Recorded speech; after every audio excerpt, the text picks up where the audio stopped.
క్రీస్తునందు ప్రియ దేవుని బిడ్డలారా, ప్రభువైన యేసుక్రీస్తు నామంలో మీకందరికీ కూడా ప్రత్యేకమైన ధన్యవాదాలు. ఆత్మీయమైన ఈ సమ్మేళనంలో మనమందరం క్రమానుగతమైన అభివృద్ధికి దోహదకరమైన కార్యాలని మనం నేర్చుకుంటున్నాం. మరి ప్రభు యొక్క నామంలో ఎంతో ఆసక్తితో దేవుని యొక్క సన్నిధానంలో మరి నేర్చుకుంటున్న మీకందరికీ కూడా ప్రత్యేకమైన ధన్యవాదాలని తెలియజేస్తున్నాం. మనము సంస్థాగత కౌన్సిలింగ్ గురించి తెలుసుకుంటున్నాం.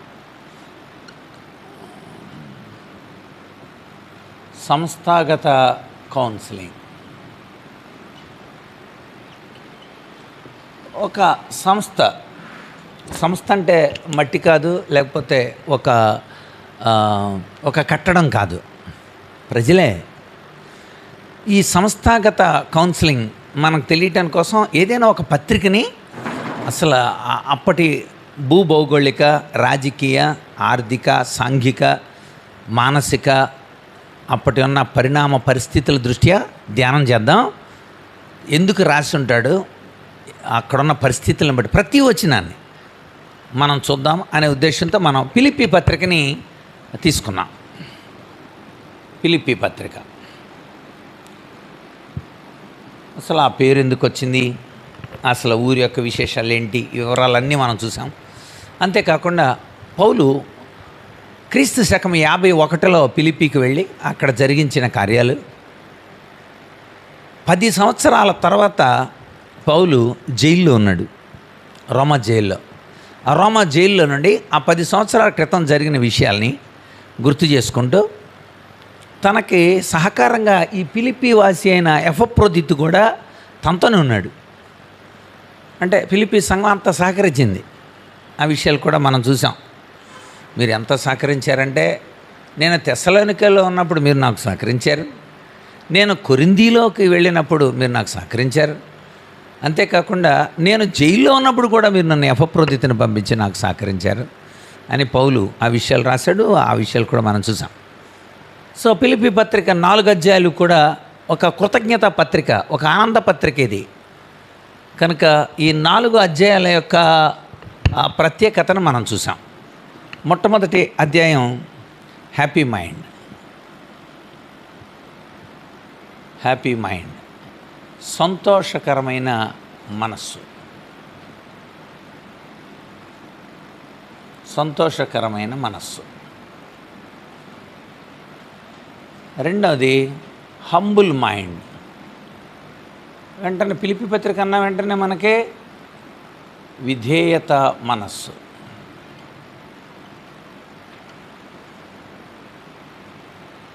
మూడవ అధ్యాయాలు ఇవి, అధ్యాయాలు 4. మూడవది హెవెన్లీ మైండ్.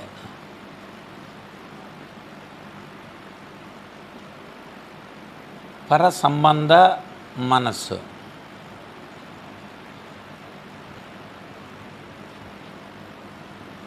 నాలుగవది హోలీ మైండ్.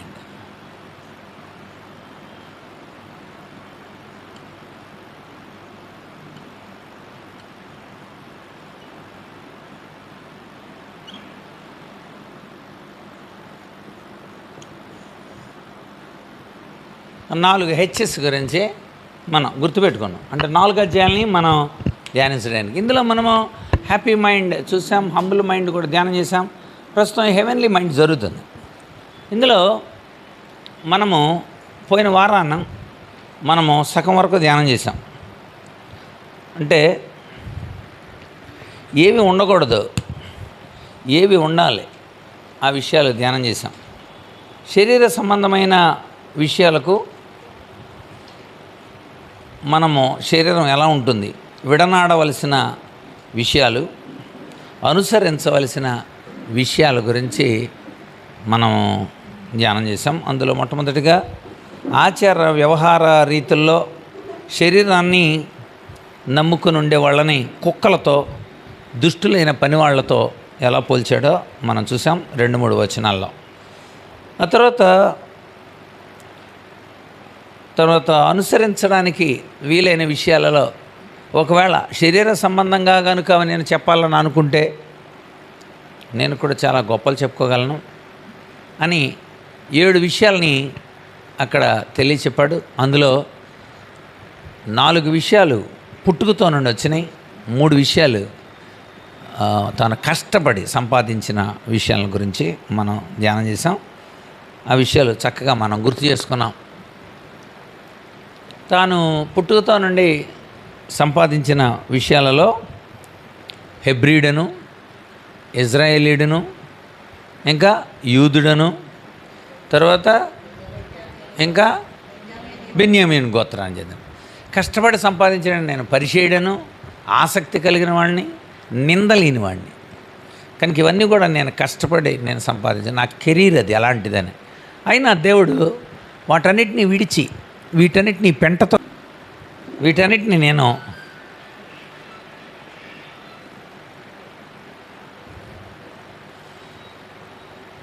కనుక మనం ఫిలిప్పీ పత్రికలోనికి వద్దాం.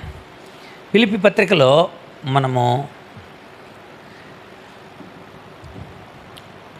6 వచనాలు మనం ధ్యానం చేసాం. కనుక ఈ 7వ వచనం నుండి మనం చూస్తే,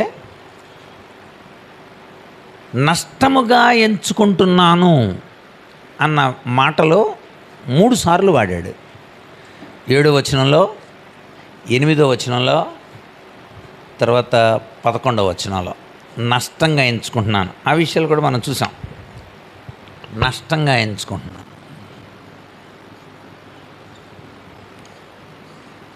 వేటిని నష్టంగా ఎంచుకుంటున్నాను? ఎందుకు నష్టంగా ఎంచుకుంటున్నాను వీటినన్నిటిని? వేటిని? తాను పుట్టుకతో సంపాదించినవి 4, కష్టపడి సంపాదించినవి 3, వీటన్నిటినీ కూడా నేను నష్టంగానే ఎంచుకుంటున్నాను. ఇంకొక పదం పెంటతో సమానంగా ఎంచుకుంటున్నాను అన్నాడు. దీని అర్థాన్ని కూడా చెప్పుకున్నాం మనం. ఆహార పదార్థాలు మనం తిన్న తర్వాత వాటిని పక్కకు పెట్టిన ఆహార పదార్థాలని, ఇక్కడ పెంట అనే పదం దాని అర్థం అది అసలు అర్థం మనం మూల ప్రతిలో చూస్తే. నష్టంగా ఎంచుకుంటున్నాను. ఎందుకు ఎంచుకున్నాడు? మొట్టమొదటి కారణం అక్కడ చెప్పాడు. క్రీస్తు కోసం, క్రీస్తు యేసు కోసం. Without him I'm nothing. ఆయన ఉంటే నాకేం కొదువులేదు. 23వ కీర్తన మొట్టమొదటి వచనంలో, యెహోవా నా కాపరి, నాకు లేమి కలిగి. ఇంగ్లీష్ బైబిల్లో ఐ డోంట్ వాంట్ ఎనీథింగ్ అని అర్థం. ఐ డోంట్ వాంట్ ఎనీథింగ్, నేనేం కోరను, అది అసలు దాని అర్థం. లేమి కలగదంటే మనం సాధారణంగా ఆలోచిస్తాం. ఇంకా నేనేం కోరను అంటే నేను సమస్తము సంపాదించుకొని ఉంటాను క్రీస్తుని సంపాదించుకుంటే. అందుకోసం క్రీస్తు సంపాదించుకున్నప్పుడు అవి నాకు అవసరంలా. వాటినే ఈ రోజుల్లో గొప్పగా చెప్పేది. ఆ పుట్టుకతో వచ్చిన కులాన్ని గురించి, ఆ పుట్టుకతో వచ్చిన వాళ్ళ మతాన్ని గురించి, ఆ పుట్టుకతో వచ్చిన జాతిని గురించి, గొప్ప గురించి, క్యాస్ట్ గురించి, మేము పలానా అది గొప్ప కాదు. దాన్ని పెంట అంటే, దాన్ని నష్టం అంటే అసలు దానికి సంబంధం లేదు దేవుని కృపకే. నువ్వు ఎలాంటి వాడివైనా పాపివే అన్నప్పుడు ఇంకేంటి అక్కడ? రెండోది, నువ్వు కష్టపడి సంపాదిస్తే ఉపయోగమే ఉంది? చదువు ఉంది కానీ సంస్కారం లేనివాడు ఉపయోగమే ఉంది? కనుక నీ చదువును బట్టి దేవుడు ప్రేమించాలా, నీ యొక్క ఉద్యోగాన్ని బట్టి దేవుడు ప్రేమించాలా, నువ్వు పొందిన పదవిని బట్టి దేవుడు ప్రేమించాలా, నువ్వు కలిగి ఉన్న పరిచయుడు మంచి బోధకుడు దాన్ని బట్టి దేవుడు ప్రేమించాలా. వీటిని బట్టి కాదు, ఆయన కృపను బట్టి నిన్ను ప్రేమించాడు. నీ ఎడల ఆయన కలిగి ఉన్న ప్రేమ, ఆయన దాతృత్వం. అది మనము మట్టివారమైనప్పుడు ఆయన మనలను జ్ఞాపకం చేసుకున్నాడు. మనం మంటివారమని ఆయన మనల్ని జ్ఞాపకం చేసుకున్నాడు. కనుక అవి ఎన్నిక కాదు. ఒకటి క్రీస్తు యేసు కోసం అన్నాడు. రెండోది ఏమన్నాడు? శ్రేష్టమైన జ్ఞానం కోసం అన్నాడు. శ్రేష్టమైన జ్ఞానం కోసం. ఇది 7వ వచనం, ఇది 8వ వచనం. శ్రేష్టమైన జ్ఞానం కోసం. ఇక 3వది, ఆయన మరణ పునరుద్ధానాలలో నేను పాలిభాగస్తుడై ఉండడానికి కోసం అన్నాడు కదా. ఆయన పునరుద్ధానం శ్రమలో పాలివాడనొకటకు నీతి గలవాడనే ఆయన యందు అగ్గుపడు నిమిత్తమై ఆహా ఎంత చక్కగా చదువుతాడు. ఆయన శ్రమలలో, ఆయన మరణ పునరుద్ధానాలలో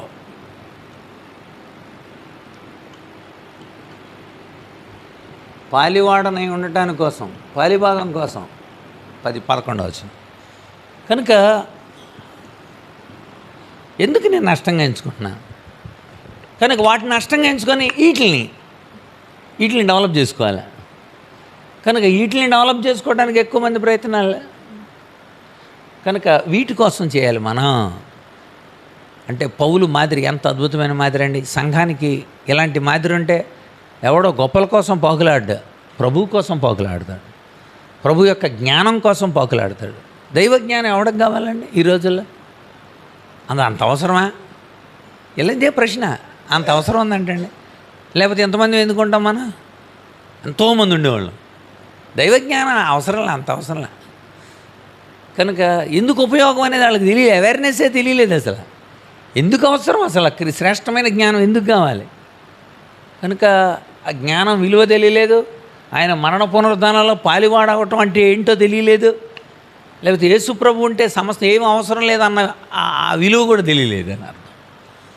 కనుక ఇలాంటి పరిస్థితుల్లో పౌలు అసలు అలాంటి డెసిషన్ తీసుకోవటం అక్కడ అద్భుతం. ఫిలిప్పీలో దెబ్బలు కొడుతున్నప్పుడే తిరగబడవచ్చు వెంటనే, నేను ఎవరినో తెలుసా అని. మరి అలాంటిది పౌలు అక్కడ చాలా మౌనంగా ఉండి దెబ్బలు తిని ప్రభు దాసుడిగానే దెబ్బలు తిన్నాడు. రోమా పౌరుడిగా ఉన్నప్పటికీ కూడా, రోమా పౌరసత్వం కలిగి ఉన్నప్పటికీ కూడా దెబ్బలు తిన్నాడు. రోమా పౌరసత్వం కలిగి ఉన్నానంటే అసలు దెబ్బలు కొట్టినాడు, కాళ్ళు పట్టుకోవాలి వచ్చి. కానీ క్రీస్తు దాసుడిగానే నేను దెబ్బలు తిన్నాను అన్నాడు. ఇంకా కొంచెం ముందుకెళ్ళిన తర్వాత ఇంకా మంచి విషయాల్ని తెలియజేశాడు. కనుక ఏవి ఉండకూడదో ఏవి ఉండాలో ఒక అద్భుతమైన మాదిరి ఇచ్చాడు. ఆ తర్వాత చూడండి మరలా ఫిలిప్పీ పత్రికలో ఇక్కడ చూస్తూ ఫిలిప్పీ పత్రికలో తర్వాత విషయాల్లోకి వద్దాం. మనము 11 వచనాల వరకు ధ్యానం చేసాం. ఇక 12వ వచనం నుండి మనం చూద్దాం. 12వ వచనం, ఇదివరకే నేను గెలిచి తిననైనా, ఇదివరకే సంపూర్ణ సిద్ధి పొంది తినేనైనా నేను అనుకోవట్లేదు. దేని నిమిత్తం క్రీస్తు యేసు చేత పట్టబడుతున్నో దాన్ని పట్టుకున్న వల్లని పరిగెత్తుతున్నాను అన్నాడు. ఎలా నడవకూడదో ఎలా నడవాలో చెప్పాడు. చెప్పిన తర్వాత ఇప్పుడు విశ్వాస అంటే హెవెన్లీ మైండ్లో, పరలోక సంబంధమైన ఈ దృష్టిలో, అంటే మన దృష్టి మారితే సృష్టి మారుతుంది. మన దృష్టిలో మార్పు రావాలన్నమాట. మన దృష్టి కోణంలో అల్పకోణం ఉందా, అధిక కోణం ఉందా అనేది చూడాలి. ఎలాంటి లుక్తో చూస్తుంది. ఇప్పుడు సినిమా చూసి వచ్చేవాళ్ళు ఒకళ్ళు ఏమి డ్రెస్సులు రా అంటాడు, ఒకడు ఏం మ్యూజిక్ రా అంటాడు, లేకపోతే ఏమి డైలాగులు రా అంటాడు ఒకడు. అంటే వాళ్ళ దృష్టి అంతా అలాగుంది. మీటింగ్కి వెళ్ళి వచ్చిన వాళ్ళల్లో మీటింగ్కి వెళ్ళి వచ్చేటప్పుడు అందరూ మాట్లాడుకుంటారా, బా ఏమి సంగీతం రా, ఏమి సౌండ్ సిస్టమ్ రా, అసలు ఆ పాయింట్ ఆయన డ్రెస్ చూసారంటారా, ఆ పక్కన ఉన్న వాళ్ళ కొయ్యూరు వాళ్ళ యొక్క యూనిఫారం చూసారా, అసలు ఎంత బాగుందరా, అబ్బా అసలు ఆ స్టేజీ అంత ఎత్తి కట్టారా, అబ్బాబ్బా ఆ డెకరేషన్లు ఏంటి, ఆ ఎలివేషన్ ఏంటి, ఆ పక్కన ఉన్న తెరలేంటి, ఇయే. కనుక ఏ దృష్టితో చూస్తున్నాం మనం. అందుచేత ఆ విషయాలు చెప్పాడు. ఇప్పుడు ఇక కిందకు వస్తా అంటాడు, ఇప్పుడు మీరు ఆ దృష్టి మీరు కలిగి ఉన్నప్పుడు ఎలాంటి విశ్వాస పరుగును మీరు పరిగెడుతున్నారు. ఇది ఈ 12వ వచనం నుండి కింద వరకు కూడా మనం చూస్తే విశ్వాస పరుగును గురించి చెప్పాడు. విశ్వాస పరుగు కనుక ఎలా ఉంది అంటే మీరు గోల్ను చూసుకుంటూ పరిగెత్తాలి. మీ విశ్వాస పరుగు, మీ విశ్వాస యాత్ర ఎలా ఉండాలి, ఈ విషయాన్ని చాలా స్పష్టంగా తెలియజేశాడు. విశ్వాస పరుగు ఇందులో ఆబ్జెక్టివ్స్ ఇచ్చాడు, ఎయిమ్స్ ఇచ్చాడు, రిజల్ట్ ఇచ్చాడు. 3 విషయాలు కూడా మనం ఇక్కడ చూస్తాం. విశ్వాస పరుగు వీటిని మన బాగా పరిశీలన చేస్తేనే మనకు అర్థమవుతుంది ఏదైనా కూడా. దిస్ ఇస్ స్టడీ, ఇది ప్రసంగం కాదు, స్టడీ. మనం స్టడీ చేస్తున్నాం ఈ వచనాలని, ఏ వచనాల్లో ఈ విషయాలు రాయబడి ఉన్నాయి అన్న విషయాన్ని. కనుక ముందు మనము దాని యొక్క విలువలు చూద్దాం. ఈ పరుగు యొక్క విలువలేంటో ముందు మనం చూద్దాం. ఇక్కడ 3 విలువల్ని మనకిచ్చాడు. ఆ విలువలేంటో మనం చూద్దాం. చూడండి 12వ వచనం. 12వ వచనం చదవండి ఇప్పుడు.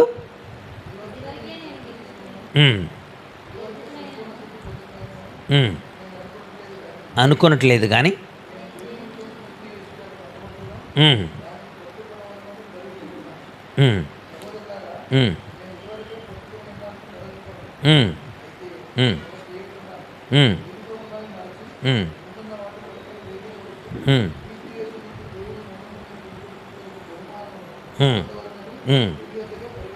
చాలండి.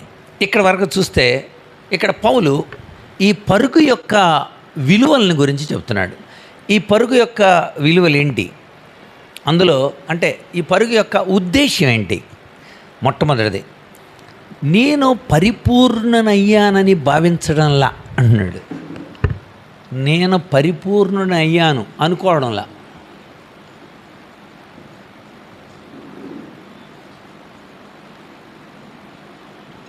అనుకోవడం లేదంట. సహజంగా ఎవడైనా అనుకుంటాడు. అంటే అర్థం ఏంటి? సాధించేశాను రా, నేను నేర్చేసుకున్నాను రా, నేను నేర్చేసుకున్నాను అని అన్నవాడు ఎవడో కూడా తర్వాత విషయాలేక నేర్చుకోడు. నాకు వచ్చేసింది అని అనుకున్నవాడు ఎప్పటికీ ఇంకో పుస్తకాన్ని చదవడం, బైబిల్ని కూడా చదవడు. అందుకని ఇక్కడ ఏమంటాడు? నేను సాధించాను, నా ఉద్దేశం నెరవేరిపోయింది కానీ అని నేను అనుకోను అని అంటాడు. నేను పరిపూర్ణుడయ్యానని నేను భావించట్లా, నేను సాధించానని నేను అనుకుంటలా. అంటే ఇంకా సాధించవలసింది ఎంతో ఉంది. అంచేత ఎవడైనా తనకు ఏమైనా తెలుసును, నాకు అన్నీ తెలిసిపోయినాయి అని అనుకుంటే అట్టివాడు ఏమీ తెలియదని తెలుసుకోవాలంట. కొరింథీ మొదటి పత్రిక 8వ అధ్యాయం 2వ వచనం. కొరింథీ మొదటి పత్రిక 8వ అధ్యాయం 2వ వచనం మనం చదివితే కనుక ఇక్కడ నేను పరిపూర్ణునయ్యానని నేను భావించట్లా అన్నాడు. ఇదివరకే నేను గెలిచి తిని అని సంపూర్ణ సిద్ధి పొంది తినని అని. మొట్టమొదటిది పరిపూర్ణుడనయ్యాను, సంపూర్ణ సిద్ధి, హోలిస్టిక్. నేను పరిపూర్ణత అంటే అన్ని కోణాలలో కూడా నేను పరిపూర్ణత చెందాను అని నేను అనుకుంటా. కనుక నేను చేయాల్సింది ఇంకా చాలా ఉంది. కొరింథీ మొదటి పత్రిక 8:2 ఉందండి. ఒకడు తనకు ఏమైనా తెలుసును అని అనుకునిన ఎడల వాడు తెలుసుకోనవలసినట్లుగా ఏమీ తెలుసుకోలేదని అర్థం. అంటే ఏమీ నాకు తెలుసుకోలేదు, వాడే చెప్తాడు నేను తెలుసుకున్నాను అని. అలా అంటాడు. నాకు బాగా తెలుసు అని అన్నాడంటే ఆడికి ఏమీ తెలియదని అర్థం. ఇంకెంతో తెలుసుకోవాల్సింది. మనం సముద్రం పక్కన ఉన్న ఇసుక రేణువులతో సమానమని ఎంతోమంది చెప్పారు. అంచేత తాత్వికులు ఆ మాటలు చెప్పింది. అందుకని ఇక్కడ అంటాడు ఇప్పటికే నేను పరిపూర్ణయ్యానని. పాపం పౌలు అసలు చాలా శ్రమించాడు, అయినా సరే పరిపూర్ణయ్యానని అనుకోవట్లేదంట. ఇది ఎంత చిత్రం అండి. ఇప్పుడు ఆ మాసిదోనియా అంతా కూడా ఏమన్నా ఈ 10 సంవత్సరాల తర్వాత కదా, మరి ఎంత శ్రమ పడ్డాడు. అదిగో నేనైతేనా అని చెప్పుండేవాడు. నేనైతే ఇప్పుడు ఫిలిప్పి వెళ్ళాడు, ఫిలిప్పిలో చిత్త కొట్టేసేసి జైల్లో పడేశారు. తర్వాత తెస్సలోనికి వెళ్ళారు, తెస్సలోనికాయలో అవమానం చేసి అలరపాలు చేసేసి ఊర్లో నుండి బయటికి తరిమేశారు యాసోని ఇంట్లో నుండి. ఆ తర్వాత బెరయ వెళ్ళారు.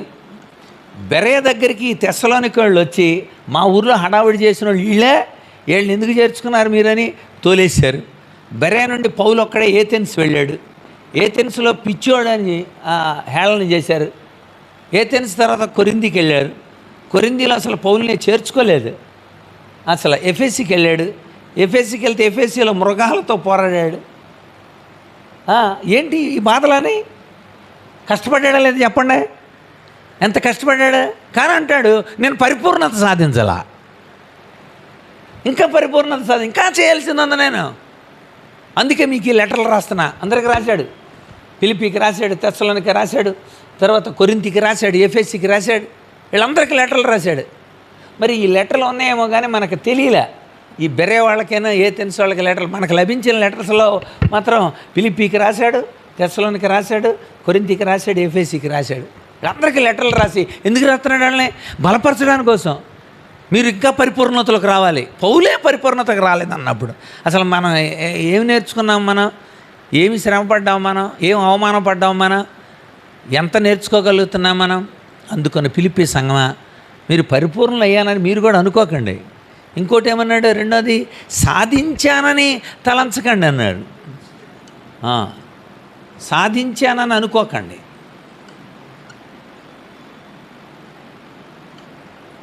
ఇప్పుడు ఏదో మనం మీటింగ్ చేసాం, ఒక అన్యుల ఏరియాలో క్రిస్మస్ పెట్టి వాళ్ళ అవగాహన కలిగిద్దాం అని అనుకున్నాము, కలిగించాము. సాధించేసామని అనుకోకూడదు. ఎందుకంటే నువ్వు చేసింది 0.1 నువ్వు చేసింది. ఇంకా అలాంటి ఏరియాలు మన జంగారెడ్డిగూడెంలో వందల కొలది ఉన్నాయి. కనుక ఎప్పటికి రీచ్ అవుతాను? ఎప్పుడు అన్యుల్ని ధన్యులు చేస్తావు నువ్వు? కనుక నేను సాధించానని నేను అనుకోను. అప్పటికే చాలా సాధించాడు. ఎన్నో ఆత్మీయమైన విషయాలలో పౌలు వాళ్ళని ఎంకరేజ్ చేస్తూ ఉన్నాడు, బలపరుస్తూ ఉన్నాడు, తనతో ఉన్న వాళ్ళని ప్రోత్సహిస్తూ ఉన్నాడు. మరి ఇన్ని చేస్తున్నా కూడా అసలు పౌలు యొక్క జర్నీలో, పౌలు యొక్క కొరింథీ 2వ పత్రిక చూడండి, 2వ పత్రిక 11వ అధ్యాయం ఒకసారి రండి. 11వ అధ్యాయం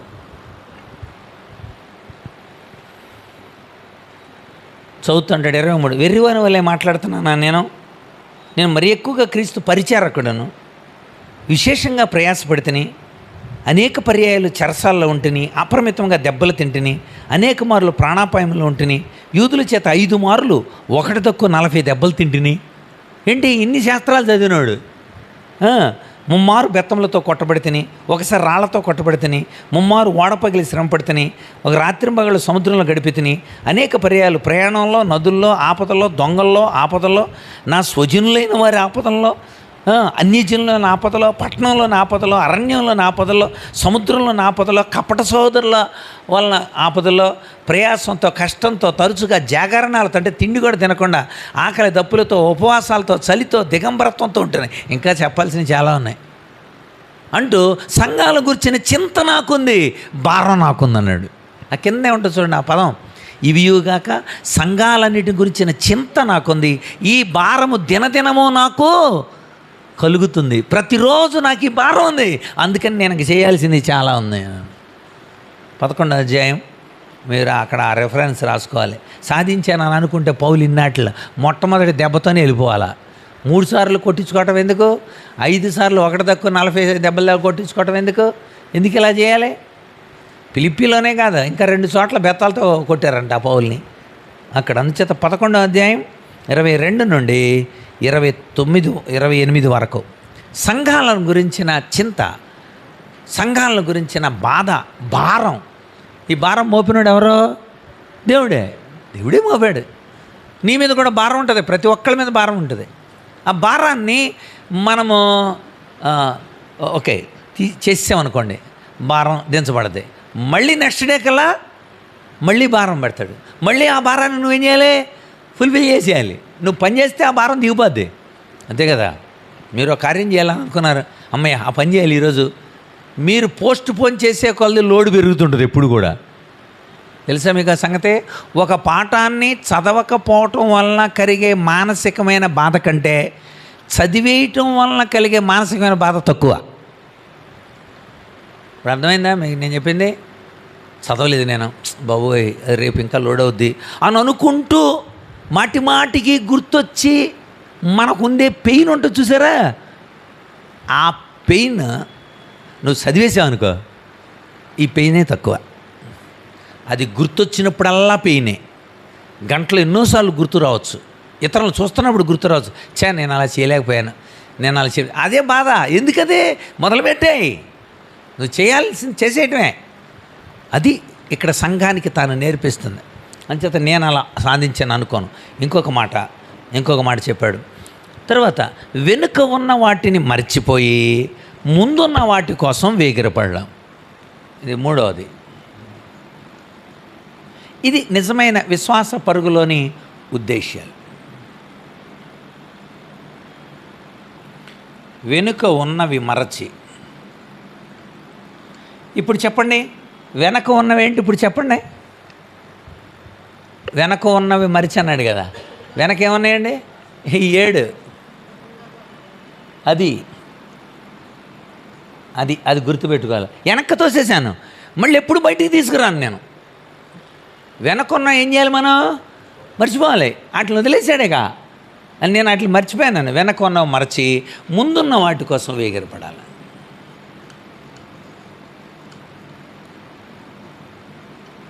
రైట్. ఇంకా బలీయమైన సేవ చేయాలి, ఇంకా ప్రభు కోసం నిలబడాలి. అరిగిపోయినా పర్లేదు, తుప్పు పట్టనివ్వకూడదు. బ్రెయిన్ని ఆట్లీట్ల కోసం మనం ఎంత దేవుని కోసం వినియోగిస్తున్నాం, ఎంత దైవ జ్ఞానం కోసం వినియోగిస్తున్నాం, ఎంత మనం అర్థం చేసుకోగలుగుతాం. ఈ టైంలో మీరు పుస్తకాలు చదవలేరేగా. 50 దాటిన తర్వాత పుస్తకాలు చదివి మనము అలా చేయలేం. 1/2 పేజీ చదివేసరికల్లా పుడుకుంటాం మనం. 1/2 పేజీ అండి.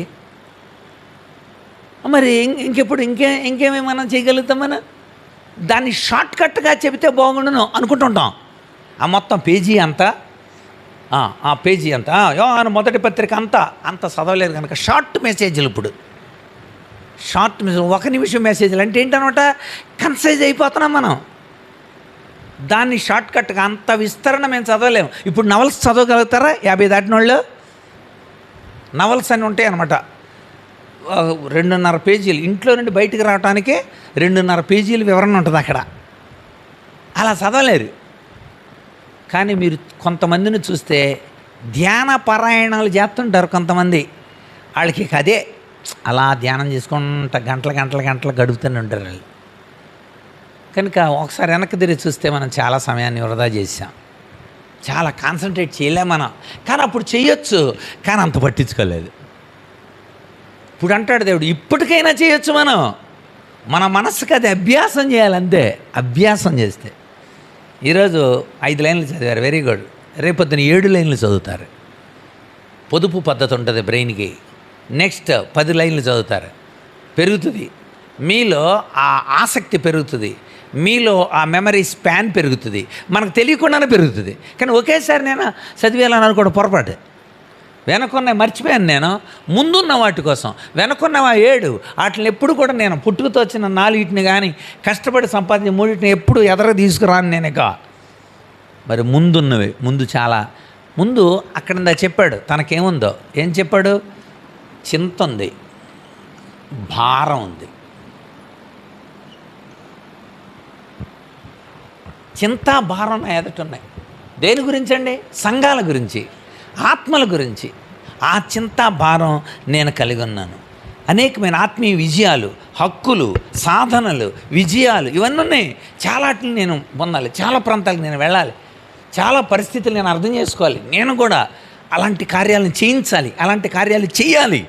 ఇలాంటి డ్రైవ్ మనలో పుట్టాలి. అది పౌలు చెప్పిన, అంటే మీ విశ్వాస పరుగు యొక్క ఉద్దేశం ఇదిగో, పరిపూర్ణుడు అవడం కోసమే. పరిపూర్ణ అయ్యానని అనుకోకు. సాధించడం కోసమే, సాధించాను అనుకోకు. ముందున్న వాటి కోసం వేగిరపట్టవే, వెనకున్నవి మర్చిపోయి. కనుక ఈ ఆబ్జెక్టివ్స్ని పెట్టుకొని విశ్వాస పరుగుని ప్రారంభించాడు. రైట్. విశ్వాస పరుగు ఎందుకు ఇప్పుడు మనం చూద్దాం. విశ్వాస పరుగు యొక్క లక్ష్యాలు చూద్దాం.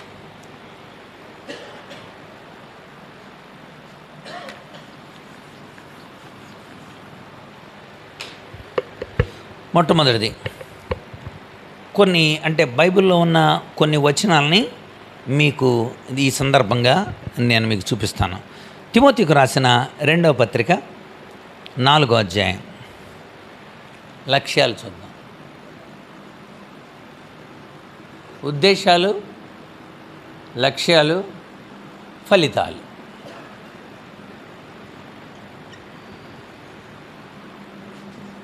తిమోతి పత్రిక 2వ పత్రిక 4:8 చదవండి. అక్కడ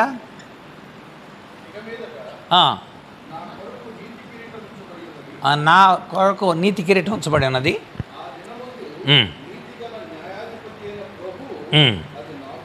నాకును నాకు మాత్రమే కాదు, తన ప్రత్యక్షతను అపేక్షించే వారికి అందరికీ దాన్ని అనుగ్రహిస్తాడు. Very good, very good. ఇక్కడేంటి, నేను నా విశ్వాసమును కాపాడుకుంటుని నా కోసం నీతి కిరీటం ఉంచబడి ఉంది. బహుమతి కోసం ఈ పరుగు.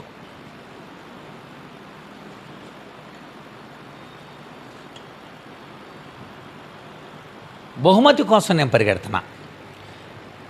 మీరు హెబ్రీ పత్రిక 11:24లో కూడా మోషే ఇలా అంటాడు, అల్పకాల పాపభోగం కంటే దేవుని ప్రజలతో శ్రమ, తర్వాత ఐగుప్తు సుఖభోగాల కంటే దేవుని పిల్లలతో నింద, ఫరో కూతురు కొడుకు అనిపించుకొనుట కంటే బహుమానము కొరకే నిరీక్షించాను. అంటే మోషే ఏం చూశాడనమాట?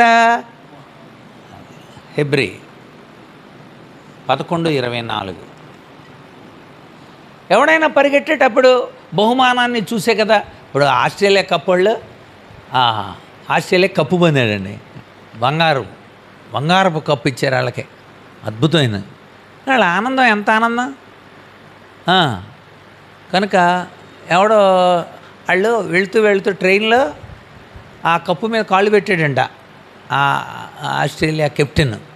దాని మీద మన ఇండియా వాడు ఎవడో కామెంట్ చేశాడు, వాళ్ళకి ఎంత పొగరో ఎంత గర్వం, కప్పుల మీద కాళ్ళు పెట్టుకుంటారని. అంటే ఆడేమని దానికి ఆన్సర్ ఇచ్చాడంటే, మేము పొందిందిరా, అది మా ఇష్టం, అది మా కష్టం రా, నీకు బాధ ఏంటి అన్నాడు.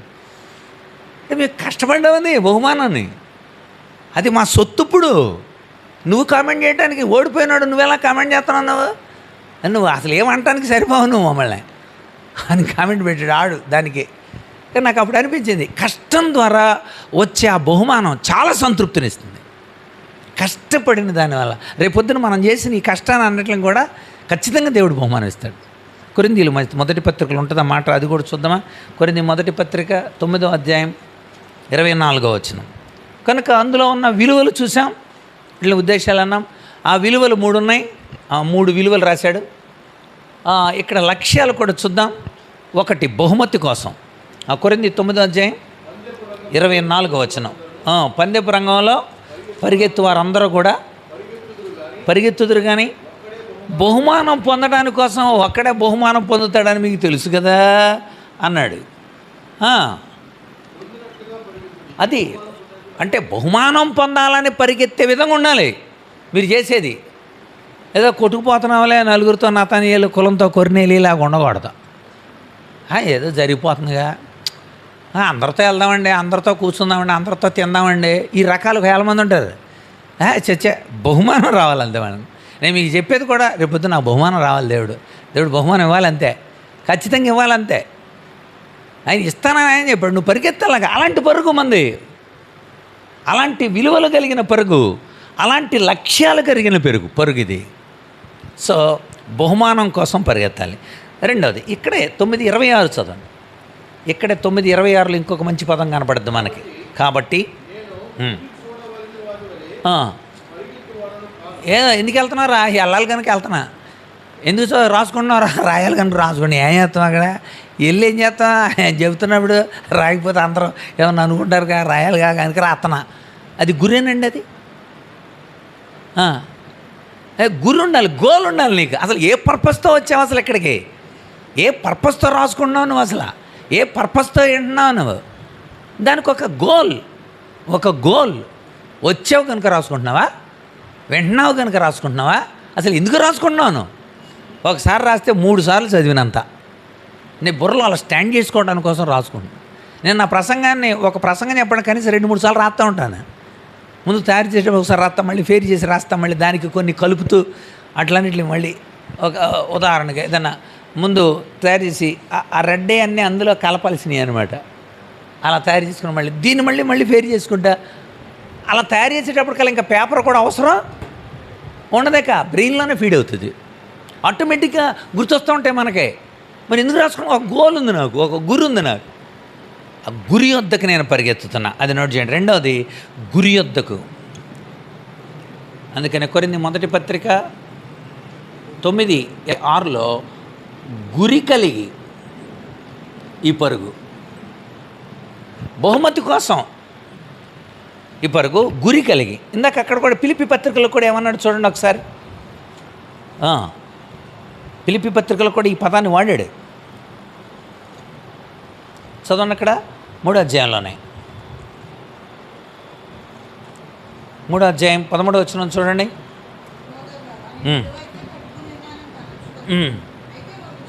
13-14 వచనం అండి.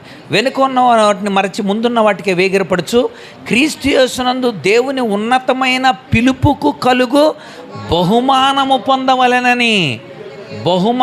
పొందవలెనని. ఇక్కడ మొట్టమొదటి ఇక్కడ కూడా రాసుకోండి. ఫిలిప్పీది ముందు రాయండి. ఫిలిప్పీ 3:13. ఇక్కడ గురి కలిగి ఫిలిప్పీ బహుమానం పొందవలనని 14. ఫిలిప్పీ పత్రికలో నుండే చూస్తున్నాం మనం. సో గురి కలిగి అంటే ఏంటి? గోల్ ఉండాలి. ఉన్నతమైన ఒక ఉద్దేశం, ఒక గమ్యం, ఒక గోల్తో మీరు పరిగెత్తాలి. ఆ గోల్ను చూసుకుంటే వెళ్తుంటాడు. ఎంత దూరం ఉంది.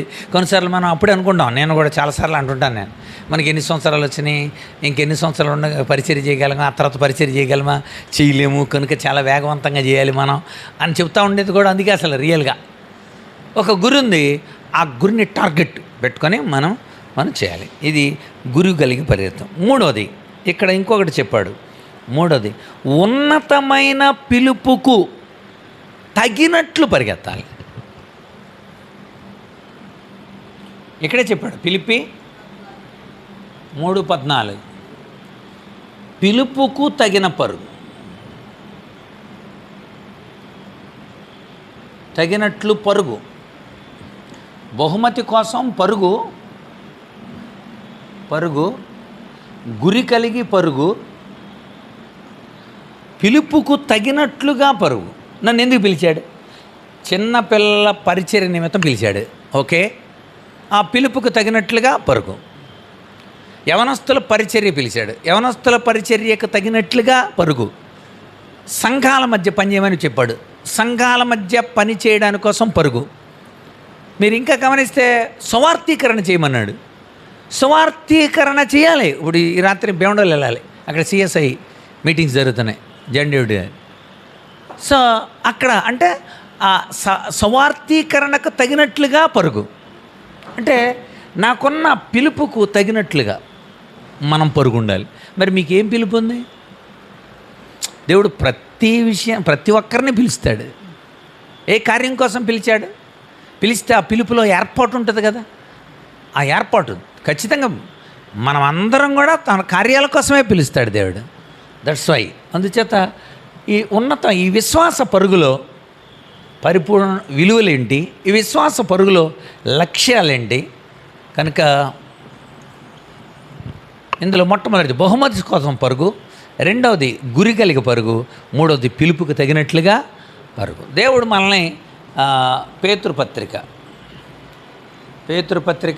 2:9, 3:9, 5:9, 10 వచనాలు. పేతురు మొదటి పత్రిక 2:9 లోకంలో నుండి సంఘంలోకి, 2 సంఘంలో ఆశీర్వాదాల కోసం, 3 సంఘం నుండి పరలోకానికి.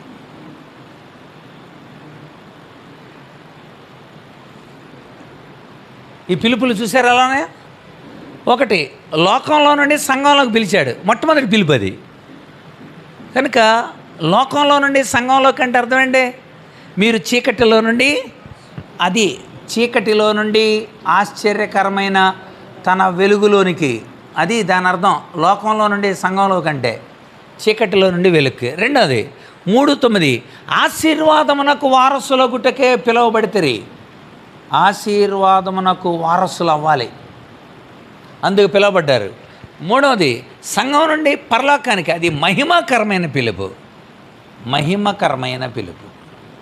10వ వచనంలో ఉంటుంది మనకి, 5:10.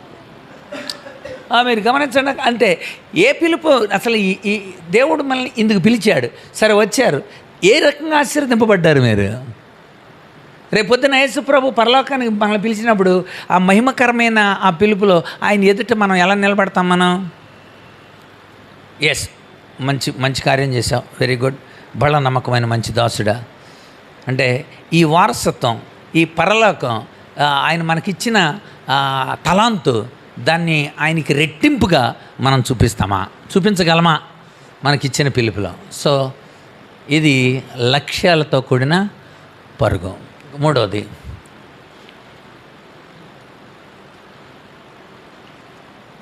ఓకే, మూడవది కూడా చెప్పి నేను ముగిస్తాను. అయితే ఈ పరుగుకి కొన్ని నియమాలు చెప్పాలి. నియమాలు కూడా చెప్పేసి నేను ముగిస్తా. దాంతో మనకి 3వ అధ్యాయం పూర్తవుతుంది. నియమాలు, ఈ పరుగు యొక్క నియమాలు, ఎలా పరిగెత్తాలి మనం. ఫిలిప్పీలకు రాస్తున్నాడు అనమాట ఎలా పరిగెత్తాలి. ఒకసారి మనం చూద్దాం లేఖనాల నుండి. హెబ్రీలకు రాసిన పత్రిక 12వ అధ్యాయం మొట్టమొదటి వచనం. ఇంత గొప్ప సాక్షి సమూహం మేఘం వలె మనలను మనం ఆవరించున్నందున మనం కూడా ప్రతి భారమును సులువుగా చిక్కులు పెట్టి పాపాన్ని విడిచిపెట్టి విశ్వాసమున కర్తయు దాన్ని కొనసాగించువాడైన యేసు వైపు చూచుచూ ఈ పందెపు రంగంలో పరిగెత్తుదాం. ఇది నియమాలు. నెంబర్ 1, యేసు వైపు చూచుచు.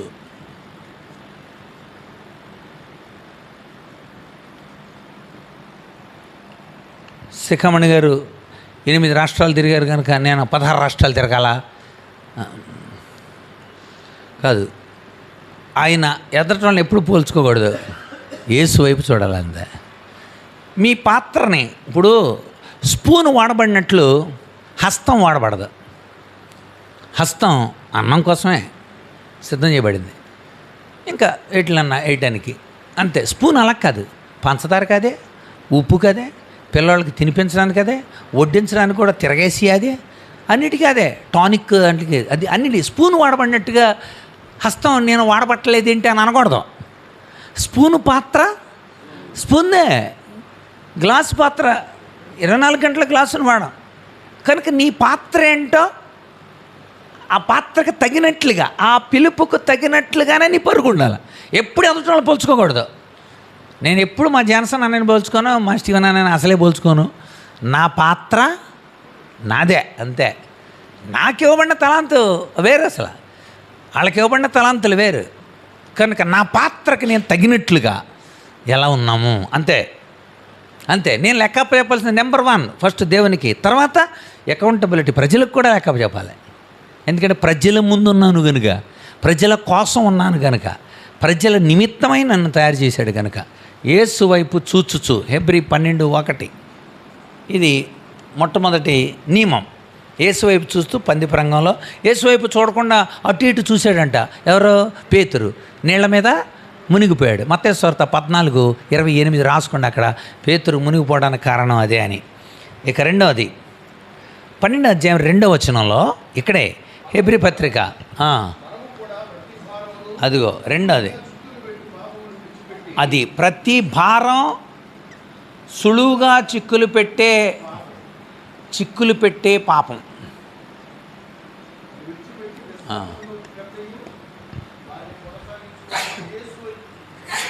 చాలాసార్లు ఉద్యోగ భారాలు, చాలాసార్లు శరీర భారాలు, ఆర్థిక భారాలు, ఇవన్నీ కూడా మన భారాలు ఈ పరుగును ఆపేస్తాయి.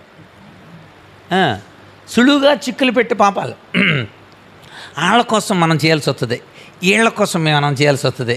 నాకు ఆ ఉద్దేశం లేదని అందుకంటాడు పేతురు పత్రిక 4వ అధ్యాయంలో, అక్కడ రాస్తూ 3-4 వచనాలు అంటాడు, అన్యజనుల ఇష్టమును నెరవేర్చుటకు గతించిన కాలం చాలేగా. అలాంటి పనులు చేయకు నువ్వు, అవి మమ్మల్ని సులువుగా చిక్కులు పెట్టి. సో మీ భారాలు హెబ్రీ పత్రిక 12:2 అన్నమాట. ఇక్కడ 12:2 సులువుగా చిక్కులు పెట్టు విడిచిపెట్టాలి. 12:2 రెండవ వచనంలో పేతురు పత్రిక 4వ అధ్యాయం చూసారు అక్కడ, చూడండి అక్కడ పేతురు పత్రిక 4వ అధ్యాయం మొదటి పత్రికే 4వ అధ్యాయం 3వ వచనం సరిపోతుంది. త్రాగుబోతులు, విందులు, చేయదగిన విగ్రహ పూజలు మొదలైన వాటి నడుచుకొనొచ్చు అన్యజనుల ఇష్టం నెరవేర్చుచుండుటకు గతించిన కాలం చాలేక వాళ్ళు చెప్పే అట్లని నువ్వు నెరవేర్చి నువ్వు సులువుగా చిక్కులు పెట్టే పాపాలకి నువ్వు దిగకూడదు. చాలాసార్లు మనల్ని కూడా సులువుగా చిక్కులు పెట్టే పాపాలు, ఎలక్షన్ రేపొద్దున సులువుగా చిక్కులు పెట్టే పాపానికి గురి చేస్తుంది. ఇంటింటికి కూడా వస్తుంది ఆ సులువుగా చిక్కులు పెట్టే పాప. మరి దైవజనులు మనం కూడా మనస్సాక్షితో సులువుగా చిక్కులే పాపానికి దొరకకుండా భలే చేస్తున్నా నోటి దగ్గర కూడి తీసేస్తున్నాను అనుకున్నారు కొంతమంది. అది సులువుగా చిక్కులు పెట్టి పాపమో కాదనేది మీరు ఆ తర్వాత మీరు అర్థం చేసుకుంటారు. మీ మనస్సాక్షిత అవునో కాదని తర్వాత ఆలోచించండి. అర్థమైందా నేను చెప్పింది? ఇంకా అర్థం కాలేదా? అర్ధరాత్రికి అర్థం అవుద్ది. ఎలక్షన్ ముందు రోజు 11 గంటలకు అర్థం అవుద్ది మీకు, నెక్స్ట్ డే కల్లా. రైట్. తర్వాత మళ్ళీ చూద్దాం. ఓపికతో పరిగెత్తాలి అన్నాడు. ఓపిక ఉండాలి. దీనికి ఉందా పదం? ఇక్కడే ఓపికతో పరిగెత్తాలి. ఓపికతో ఈ పరుగు చేసేటప్పుడు చాలా ఓపిక ఉండాలి. చిన్నపిల్లల పరిచర్య 9 గంటలు మొదలు పెడితే సాయంత్రం 5:30కు దిగుతాం. చాలా ఓపిక ఉండాలి. ఈ సిద్ధపడేటప్పుడు చాలా ఓపిక ఉండాలి. చాలా ఇంటి పరిస్థితులు చూసుకోవాలి, శరీర పరిస్థితులు చూసుకోవాలి, నిద్ర పరిస్థితులు చూసుకోవాలి, ఫినాన్షియల్ పరిస్థితులు చూసుకోవాలి, పిల్లల యొక్క పరిస్థితులు చూసుకోవాలి. దానికి మన మీద చాలా ఒత్తిడి లాంటివి ఉంటాయి. వాటితో ఓపికతో చేయాలి ఈ పనులు. ఎందుకంటే ఓపికతో చేయకపోతే ఇది గందరగోళంగా చేసే పని కాదు, ఇది ప్రశాంతంగా చేసేది. ఓపిక, ఓర్మి అవసరం, ఓర్పు కావాలంటాడు కదా. హెబ్రీలకు రాస్తా పదం చాలా చక్కగా మాట్లాడతాడు అక్కడ. చూడండి ఒక మాట చూద్దాం. హెబ్రీ పత్రిక 6:11 మీరు మందులు కాక, అంటే కొంచెం మాంద్యులుగా ఉండకండి, విశ్వాసము చేతను ఓర్పు చేతను, విశ్వాసం ఉంటేనే సరిపోదు, ఓర్పు ఉండాలి, వాగ్దానాలను స్వతంత్రించుకుంటాం. ఓకే. హెబ్రీ 6:11 ఓపికతో ఈ పందెపు రంగం ముందు ఓపికతో పెరుగుతుంది. ఇంకా కొంచెం అక్కడ చూడండి. అలసిపోకుండా అన్నాడు. అలసిపోకుండా అండి, అలసిపోమండి మనం, అలసిపోకుండా.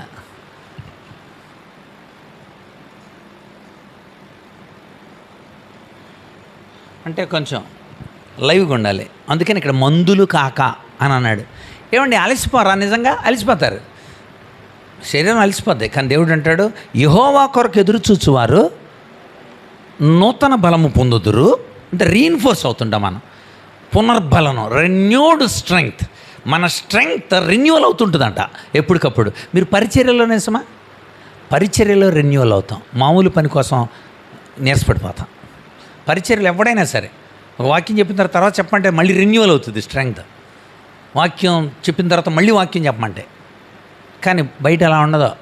ఒక పని చేసినట్టు చేశాంగా మళ్ళీ చేయమంటున్నారండి, ఇది కూడా చేయాలంట మనమే పీఓగా. అక్కడ చేసి వచ్చాంగా మేము, మళ్ళీ ఇక్కడ ఎడిషనల్ వేస్తారండి హెచ్ఎంగా అని అంటాం మనం. కనుక మనం అదే దేవుని పనులు అలాగ అనలేము.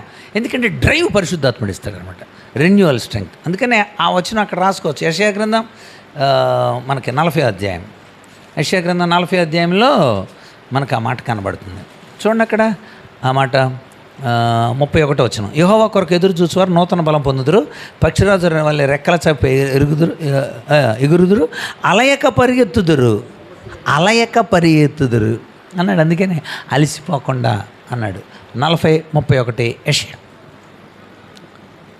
యెషయా 40:31. ఓకే. అలసిపోకుండా. 12:3 హెబ్రీ పత్రిక. అలసిపోకుండా హెబ్రీ పత్రిక 12:3, యెషయా 40:31 కలపండి. తర్వాత ఇంకోటి ఉంది, ప్రాణాలు విసిగిపోకుండా అని ఉంది అక్కడ. ప్రాణాలు విసిగిపోకుండా, అక్కడే ఆ కింద ఈ రెండు ఒకటే. అలసిపోకుండా, ప్రాణాలు విసిగిపోకుండా.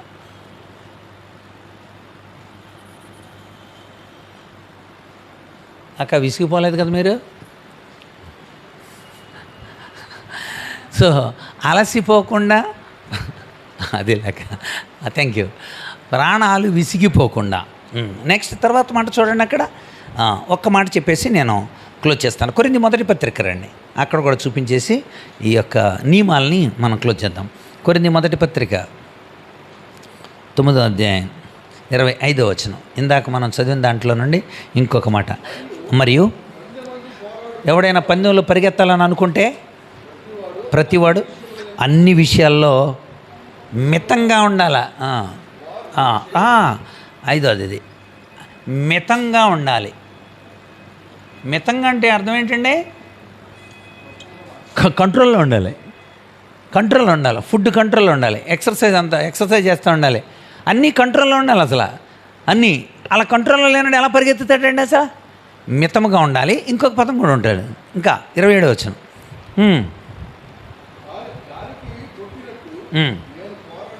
నేనేదో అలా గాలికి కొట్టినట్లా నేను ఉంటలా.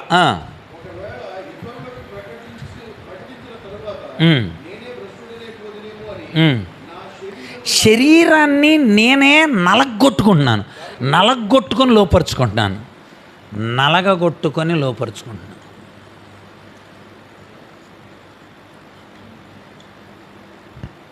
చలికి ఉండగలిగిన ఎరిక్ లిడిల్, మీకు తెలుసు ఎరిక్ లిడిల్ దేవుని పరిచయం చేయడానికి కోసం చైనాకి వెళ్ళడానికి ముందు ఎరిక్ లిడిల్ చేసిన పని ఏంటో తెలుసండి? కుస్తీ పోటీ నేర్చుకున్నాడు. ఎందుకంటే అక్కడ దెబ్బలాడటానికి కాదు, తన శరీరాన్ని గట్టిపరుచుకోవడానికి. అంతేకాదు చలిలో ఉండడం, ఎండలో ఉండడం, వానలో తడిసినా ఉండడం అలవాటు చేసుకున్నాడు. ఆ తర్వాత వెళ్ళాడు. శరీరాన్ని నేను నలగొట్టుకుంటున్నా. గంట నిద్రగా ఆగలేం, ఒక గంట ఆలస్యం అయితే ఉండలేం. శరీరాన్ని అలవాటు చేయాలంట. నేను నలగొట్టుకుంటున్నా నా శరీరాన్ని. అందుకోసం కనుక అక్కడ కూడా ఉంటుంది, నేను నా శరీరాన్ని అసలు క్రమశిక్షణలో తీసుకొస్తున్నా అన్నాడు. ఆ మాట రాయండి గలతీ పత్రికలో. మనం ఆ క్రమశిక్షణ ఆత్మ ద్వారా మనకు ఎలా వస్తుందనేది చెప్పాడు. గలతీ పత్రిక 5వ అధ్యాయంలో, గలతీ పత్రిక 5వ అధ్యాయం చివరి వచనాల్లో ఉంటుంది చూడండి మనకి. 23-24. ఇట్టి వాటికి విరోధమైన నియమమేదీ లేదు. క్రీస్తు యేసు సంబంధులు దాని శరీరాన్ని ఇచ్చలతో పాటు సిలివేసారంట. అంటే అర్థమేంటి? వద్దిగా వెళ్ళలేం, మనం పడుకుందాం అని అంటే వెంటనే ఆ ఆలోచన సిలివేయబడాలంట. బద్ధకంగా ఉందాం అన్న వెంటనే ఆలోచన ఏం చేయాలి? సిలివేసేయాలి. ఇంకా మళ్ళీ ఆలోచన రాదు బయటికి. అంతే, సిలువేసేయాలంట ఆలోచనలు. ఇదే కొరింథీ పత్రికలో అంట అరెస్ట్ చేయాలంటాడు, ఆలోచనలు అరెస్ట్ చేయాలంటాడు. కొరింథీ 2వ పత్రిక చూడండి, 2వ పత్రిక 10వ అధ్యాయం 5వ వచనం. కొరింథీ 2వ పత్రిక 10:5.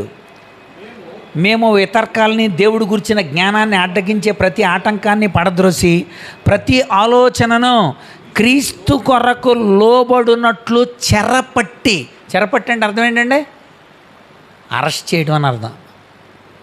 ఆలోచనలను అరెస్ట్ చేస్తున్నారంట.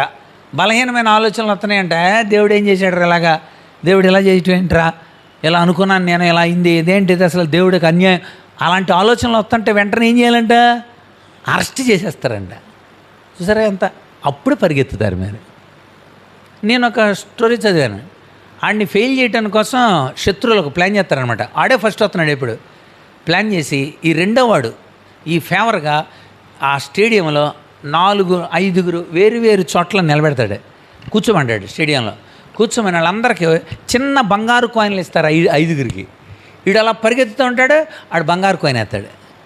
ఫస్ట్ ఆడు పరిగెత్తేవాడు, ఆడి ట్రాక్లో కనబడుతుంది, అక్కడ చివరి ట్రాక్లో బంగారు కాయిన్. ఆడు పరిగెత్తేవాడు ఆ బంగారు కాయిన్ కోసం ఇలా వంగుతాడు. ఈ లోపల ఆడు కొంత ముందుకు వెళ్తాడు. నెక్స్ట్ మళ్ళీ అయిన తర్వాత ఆ కొద్ది ఏరియా అయిన తర్వాత ఆడు బంగారు కాయిన్ అవుతాడు. అంతే, అక్కడ వంగుతాడు ఆడు. ఈడు 5 బంగారు కాయిన్లు చూసుకున్నప్పుడు ఆడు గోల్కి వెళ్ళిపోతాడు. ఆ సండే స్కూల్ స్టోరీలో అది నేను బాగా ఆకర్షించిందండి. అంటే ఈ పరిగెత్తేవాడు ఇంకా వేటి మీద దృష్టి ఉండకూడదు, గోల్ మీదే దృష్టి ఉండాలి. That is the principles. ఈ ప్రిన్సిపల్ అదండి విశ్వాస పరుగు అంటే. ఇది విశ్వాస పరుగు. దీని రిజల్ట్ ఏంటో మనం వచ్చే వారం చూద్దాం. దీని రిజల్ట్. సో యేసు వైపు చూస్తూ పరిగెత్తాలి. భారాన్ని సులువుగా చిక్కులు పెట్టి పాపాలను విడిచిపెట్టాలి. ఓపికతో పరిగెత్తాలి. అలసిపోకుండా, ప్రాణాలు ఇసిగిపోకుండా మనం పరిగెత్తాలి. మితంగా ఉండటం నేర్చుకోవాలి.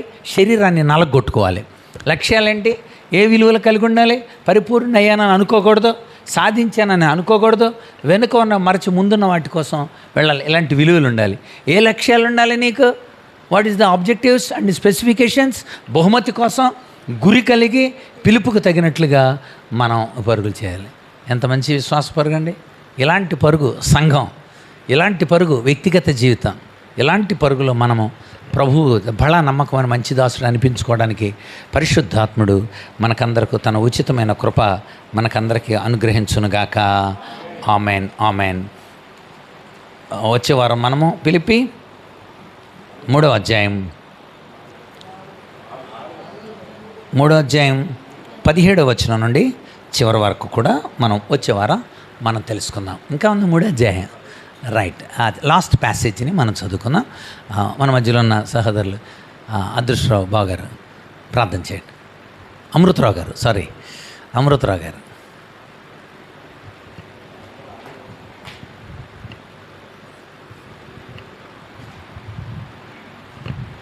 మిక్కిలి కనుగ్రహము తండ్రి, నాయన ఈ రాత్రికాల సమయంలో నీ సన్నిధిలోకి మేము వచ్చినాయన నీ వాక్యాన్ని విన్నందుకే, సమయం ఇచ్చినందుకే వందనాలు ప్రభా. ఎందరికో లేని గొప్ప భాగ్యం మాకు ఇస్తున్న విధానాన్ని బట్టి కూడా వందనాలు ప్రభా. ఇదిగో ప్రభా తండ్రి, ఆత్మీయ సమ్మేళనంలో ప్రభా తండ్రి నాయన అనేక జ్ఞానాల గురించి మేము వింటూ ఉన్నాం ప్రభా. దాన్ని ఇతరులకు ప్రభా బోధించడానికి మాకు తెలివిని జ్ఞానాన్ని దయచేయండి ప్రభా.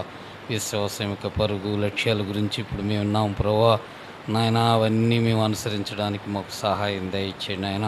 విశ్వాసంతో నాయన అన్నిటిని జయించి ప్రభా కేవలం నిన్ను చూచే భాగ్యం మాకు దయచేయమని మాత్రం వేడుకొంచున్నాం. సహాయం దయచేయండి నాయన. ఇదిగో ప్రభా తండ్రి, పౌలు గారు అయితే ప్రభా ఆయనకన్నీ మర్చిపోయారు ప్రభా, నీ వైపే చూచారు ప్రభా. మేము కూడా అలాగ చూడగలగడానికి మాకు సహాయం దయచేయండి నాయన.